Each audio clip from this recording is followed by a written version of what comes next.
What's up, ladies and gentlemen? It's DRB, and I am bringing you week one of the Double Battle League, which is a lot like regular draft Pokemon leagues, except you could probably guess from the name that it's double battles.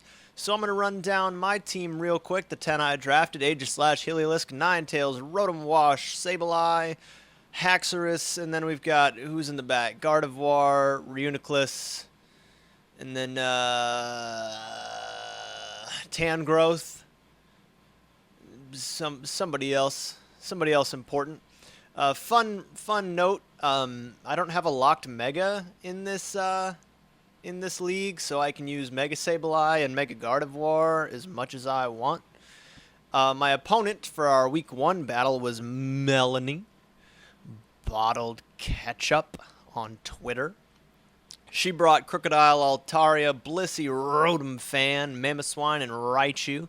You can see the 6 I brought, so we're going to get into it, and we're going to slow this down because I talk a lot. She leads Altaria and Mamoswine, I think. Crocodile, this happened a long time ago. I don't really remember it. And then I've got Rotom, Wash, and Sableye. Obviously, this is Mega Sableye, and I was a little worried because I just kind of assumed Altaria would be Mega, but since I Mega'd first, I didn't know what was happening. So I go for Protect first turn to scout the Earthquake, the knockoff, the, whatever Crook wants to do. He Earthquakes, hits nothing on the field because, oh, this Crocodile's female. Take back what I said. Altaria goes for Toxic, so, okay, this is a support Altaria, but it's not Mega. I miss a Will-O-Wisp because God hates me. Rotom's Poison, but that's fine. It's fine. Rotom's fine. He doesn't need it.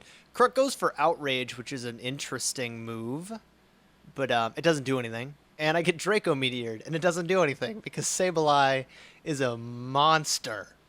Oh, he's a monster. I throw another Will-O-Wisp, I burn Crook, and Crook is not... Oh, no! Psych! It's Lumberry Crocodile. I go for Will-O-Wisp on Altaria as well. At this point, I don't think it's Mega Altaria, but it's whatever. I burned it. So we've got Natural Cure to work with if, they're switching out. I Protect again, knowing that the Outrage is there, and maybe I can Reflect, but nope. Go straight into Rotom. I lost that 50-50, but it's fine. Fire Blast gets blocked from Altaria. I know that's not going to do anything because I'm Mega Sableye. Go for Will-O-Wisp again on Crook, and now the burn is finally there. And I don't have to worry about Crook anymore because it's burned, and physical attacks when you're burned do crap.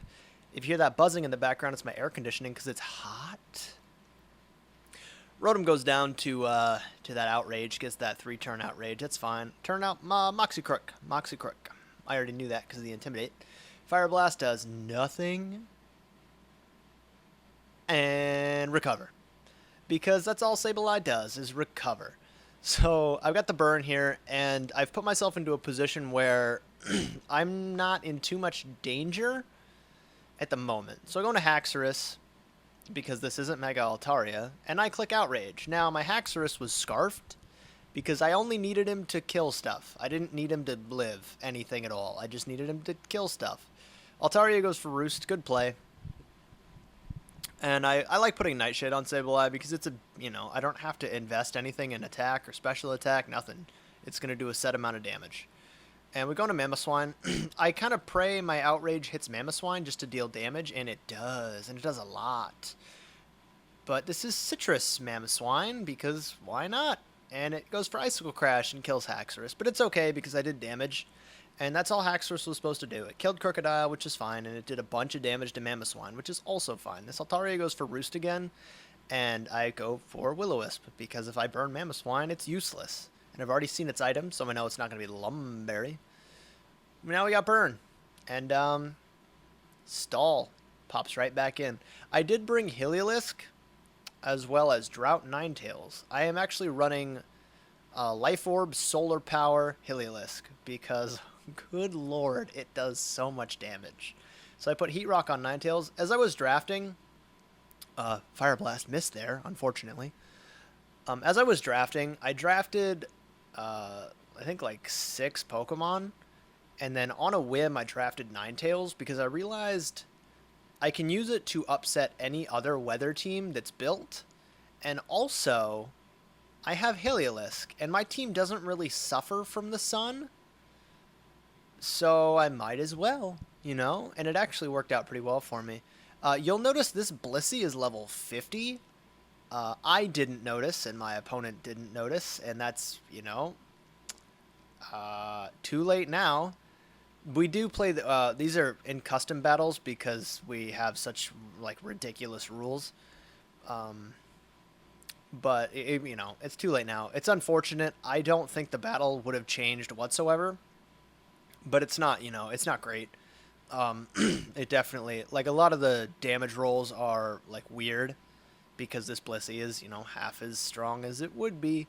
But you'll see that she's using Minimize like a dick, and I'm using Confuse Ray like a dick because I like winning. And I go for Will-O-Wisp on Raichu, so everything is burned. And you'll notice here that even though it's super effective, Dazzling Gleam does 5% to Sableye because that Blissey's level 50. I actually don't have anything to hit Blissey with Sableye because I only brought Nightshade, and then I like recover Will-O-Wisp and Protect. I don't have anything to, oh, my mouse is in the way. Whoops. So I go into Aegislash because I want to preserve Sun just, in case. I don't think I'll need it, but you never know. The last couple turns of battle, anything could happen. So Blissey goes for Minimize again. And there's a lot of, like, in my favor. I don't think I missed Blissey one time despite the Minimize, which is, fine by me. So at this point, I don't have to do anything other than stall because I'm going to win eventually. And I don't really care as long as I win eventually. I do get paralyzed from that Thunderbolt, but it's not like Sableye relies on speed anyway, and Blizzard does 3%. And getting paralyzed means I'm not going to get frozen or burned. So that is, we didn't notice at the time. I didn't notice at the time. I assume she didn't notice at the time. Rotom is also level 50, but at this point in the game, Blissey isn't, Blissey's setup fodder. It doesn't do anything except Minimize, but I've already burned it. So Blissey can't beat me, and Rotom can't take on my whole team at this point. So despite them being level 50, it didn't change the outcome of the game in retrospect, but it definitely sped things along, especially in the last several turns, because you'll see I've got Toxic on Rotom and I've got the burn on Blissey. So even if, I was gonna win eventually. Blissey would have more HP and more special defense, but I've got a physical attacker on my side of the field despite being burned, and Rotom's going to go down to Toxic in like 2 turns anyway. So the outcome of this game wasn't going to change. It is upsetting, but her whole team wasn't level 50, and it didn't influence the start of the game. You'll see here, I don't miss Iron Head despite the pluses to evasion and the fact that I don't think Iron Head is 100% accurate, so I got lucky. That Hex does do a lot to Aegislash, but Aegislash has terrible defense in Blade form. I like shiny Aegislash. I like it so much. But here Rotom has Quick Claw, which I think is a weird item to use, but I just go for the King's Shield, and I think I click Recover on Sableye just because I know I'm going to win regardless, so... He goes for Hex, I click Recover, and I let Toxic do what Toxic does. And that is our Week 1 game. We win 4-0 with Aegislash. Helios doesn't even hit the field. Ninetales set up Sun for no reason. And Sableye stalled its way to victory the entire game. So we pick up a 4-0 victory for our first week, which is good. Start off strong, get that differential, so if something goes wrong next week and I lose... As long as I lose by a margin of 4 or less, I'm not going negative. So thanks for watching that. Hopefully the audio came through all right because I've got the air conditioning on, and I'm actually physically holding my mic because I'm too lazy to go grab the mic stand that's 20 feet away from me. So I'm going to upload my second video right after this first one because it's already happened. So stay tuned!